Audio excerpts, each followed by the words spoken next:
Yo guys, what is good? Welcome back on the Uncle Sharma channel. One last piece of content regarding the Azzurri guys. I have to close this circle. It's been 3 days we've had now to digest that awful, disgusting, embarrassing exit at the round of 16 against Switzerland for Spalletti's Azzurri. And, we had that post-match reaction with Dom from Napoli Talk.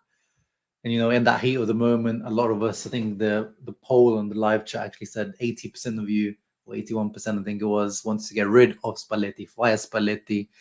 And I think Dom and I were also kind of on that vibe, especially at that time as well. But we kind of knew it. Was it really going to happen? No. And as of the other day, it was confirmed by Gravina, the president of the Italian Football Association, that Spalletti is confirmed. Not that his contract is new, he just continues on with his current contract, which I believe goes up until the World Cup in 2026. Gravina actually was probably the person who should have been, should be dismissed or should resign. He's been the head of a lot of the issues with Italian football, but Spalletti stays. Spalletti stays, and Gravina says, we have nothing to hide. We must continue to take responsibility. There was a long chat with the coach yesterday, and I think it's unthinkable to solve the problems by abandoning a multi-year project after 8 to 9 months. Central to our project, the coach has been here for 9 to 10 months, was not how always had the players available. Our trust has to work as there is already a new challenge in 60 days' time, which will be the Nations League kicking off on September 6th against France for Italy. So my reaction is, yeah, of course, I think everyone was disgusted with the performance. Really, when you think back to bad Italian performances, this is really not even exaggeration or recency bias. It really is one of the all-time bad performances by an Italian national team in the competitive stage. Really, really bad. So the comparisons to, Ventura, Donadoni, really bad coaches that Italy had over the years are correct. But at the same time, I did it as well. But at the same time, we're talking about Spalletti here, and my friends over at the Italian football podcast, Nima and Carlo, I love that one phrase that they use, and it's become one of my favorite phrases recently of the last few days. Is football illiteracy. You cannot call Luciano Spalletti's Napoli Scudetto win lucky. You can't say this guy was a lucky coach. He's not, that's just was, just luck. He's just a loser. That's all he like. This talking Spalletti. This is still, obviously he proved was completely wrong. I was one of the ones that saying, this is the guy that put my hat on going into this tournament, one of the best coaches in the tournament. Completely got it wrong because he completely let us down. But this still, when you look at his career, last 20 years, not one bad job. Starting off, getting that Udinese team in the Champions League, then Roma, both stints, really, really good job.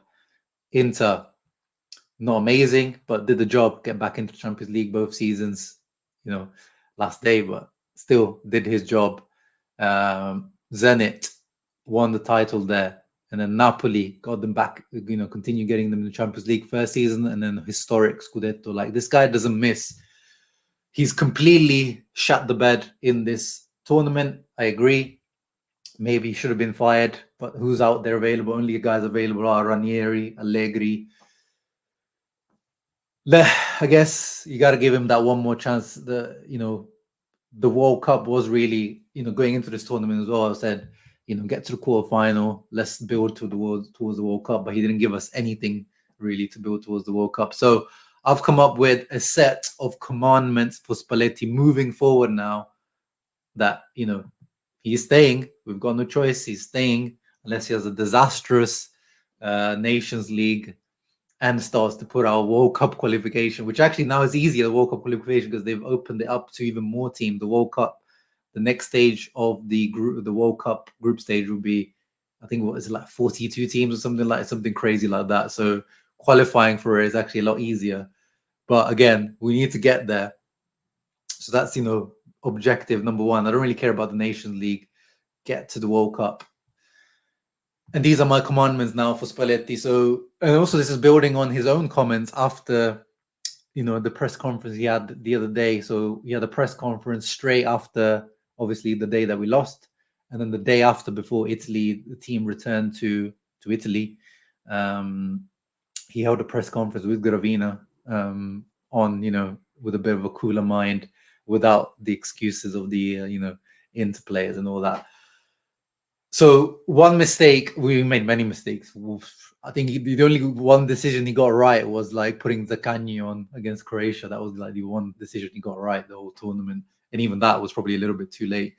They should have put him on earlier for Darmian. But he approached this World Cup. He completely went against what he said in the build up to the World Cup. And that's why I was actually confident going into the World Cup, because I was like, okay, this guy gets it, because he said, we haven't got much time, national team coaches, they don't have much time to build, tactics, patterns of play, all that kind of stuff.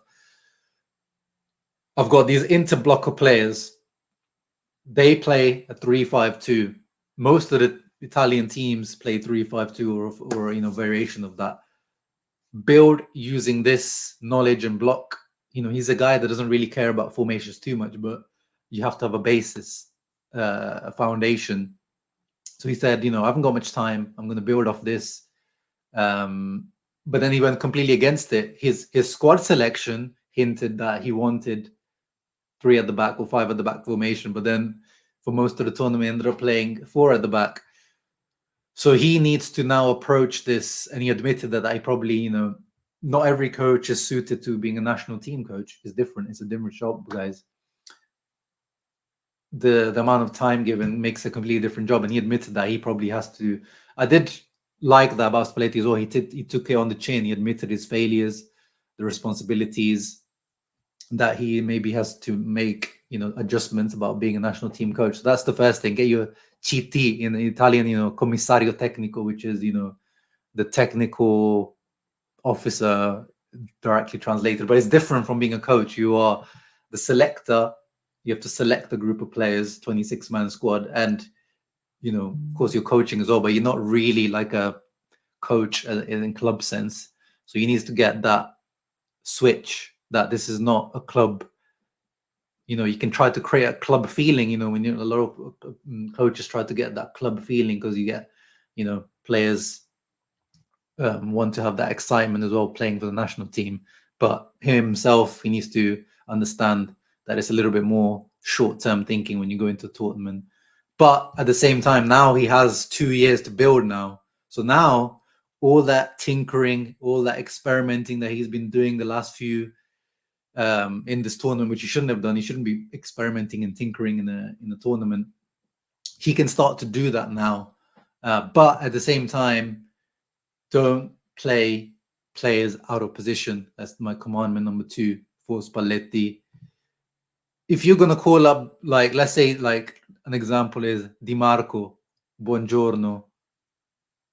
These guys, they give their best as defenders playing in a Buongiorno in the middle of a back 3 for Torino, or Di Marco as a wing back in a 3-5-2, 3-4-3, whatever. If you're going to play 4-3-3, maybe just don't call these guys up, because you're just not going to get the best out of these guys. So, and don't play Darmian as a left wing back or as a left back. Like, if you're going to play Darmian, play him as a right centre back over 3, or at a push as a right wing back if you really, really need to. But otherwise, if you're going to play him as a left wing back or a left back, just don't call him up. Don't play players out of position. And then play players on merit. Di Lorenzo, that is the biggest, probably, fireable offense of Spalletti's tournament, was starting Di Lorenzo every single game. And he kind of alluded to that in his press conference the other day, where he said, in a club team, as a club coach, you can try and get a player back into form by, saying that, okay, one game you played bad, but then you got like a week to build up to the next. You can work on it in training and on his psychology.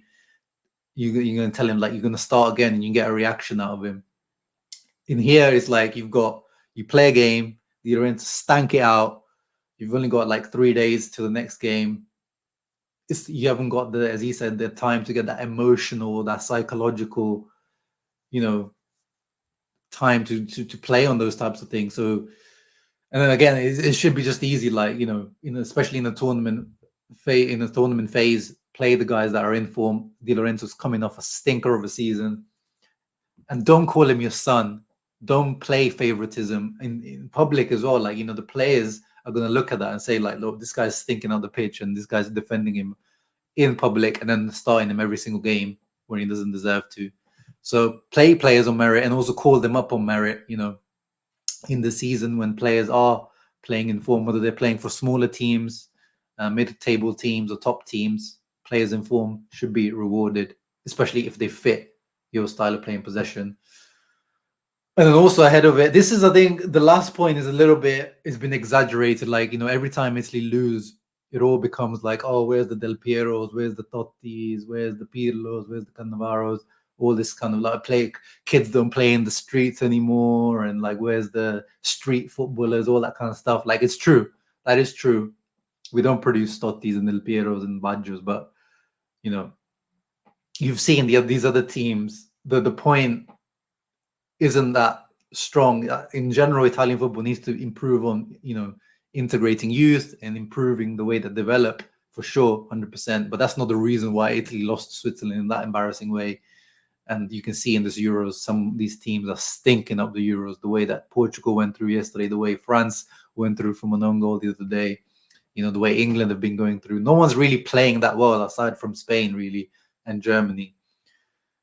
But this Italy team, actually, so speaking of youth, had a stat, actually, on an average age, this Italy team is actually average age is younger than, I think, England, and I think, was it France? Or like a few teams. Like, this Italy team is not an old team, and Spalletti did call up some young players there, like Bellanova, Fagioli, Calafiori. Like, there was plenty of younger players in this, but there's also those players coming from those younger teams of the under 17s and the 19s and the 21s that are doing very, very well.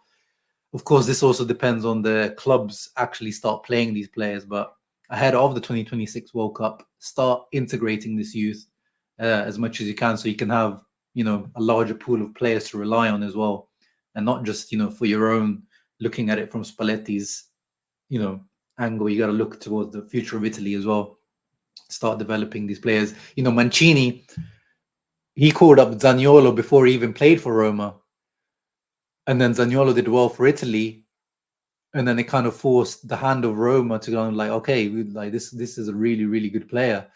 So like sometimes it can work the other way around. Like a guy like, I don't know, Liberali from the under 17. That's just throwing a name out there. But if you just throw in a guy like that, I know Mancini was also obsessed with the Udinese boy. His name escapes me right now. He didn't actually play him, and Udinese didn't play him. But that's one thing that Mancini I did like about him, that he was kind of starting to integrate youth players. So I think Spalletti needs to do the same. I had one last point that was stick to one formation, but as I said, maybe stick to like a basis again. Like if he is going to stick to just 4-2-3-1 or 4-3-3, has that as the basis. But again, he's got now time to tinker.